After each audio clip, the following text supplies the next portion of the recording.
আসসালামু আলাইকুম। আমি মাহমুদুল হাসান শাহেদ। আমি নোয়াখালী মাইজদির সন্তান। আমি yes tourism and hotel management institute থেকে একটি প্রফেশনাল শেফ কোর্স করেছি ফুড অ্যান্ড বেভারেজ সেক্টরে। আর বর্তমানে আমি এই প্রফেশনেই আছি। তো আমাদের নোয়াখালীতে দেখা যাচ্ছে অহরহ রেস্টুরেন্ট হচ্ছে, কিন্তু রেস্টুরেন্টের শেফের অভাবে বা ভালো ম্যানেজমেন্টের অভাবে আমাদের রেস্টুরেন্টগুলির রিভিউ সবসময় খারাপ দেখা যাচ্ছে। বেশ কয়েকটি রেস্টুরেন্ট ছাড়া সবসময় অন্যান্য রেস্টুরেন্টগুলির রিভিউ সবসময় খারাপ দেখা যাচ্ছে, এবং দেখা যাচ্ছে কয়েক মাস পর রেস্টুরেন্টগুলি বন্ধ হয়ে যাচ্ছে।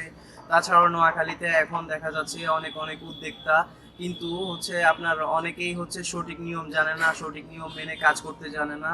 তো যারা উদ্যোক্তা আছেন বা যারা রেস্টুরেন্ট ব্যবসা করতে চান বা এই হসপিটালিটি অ্যান্ড হোটেল ম্যানেজমেন্ট সেক্টরে নিজের ক্যারিয়ার গড়ার ইচ্ছে আছে, তাদেরকে কেন্দ্র করে আসছে 16ই সেপ্টেম্বর নোয়াখালী নাইস গেস্ট হাউসে আমরা yes tourism and hotel management ইনস্টিটিউটের কিছু মাস্টার ট্রেনার শেফ এবং দেশের নাম করা কয়েকজন পেস্ট্রি শেফ এবং ফুড অ্যান্ড বেভারেজ সেক্টরের শেফ আসছে লাইভ কুকিং শো নিয়ে।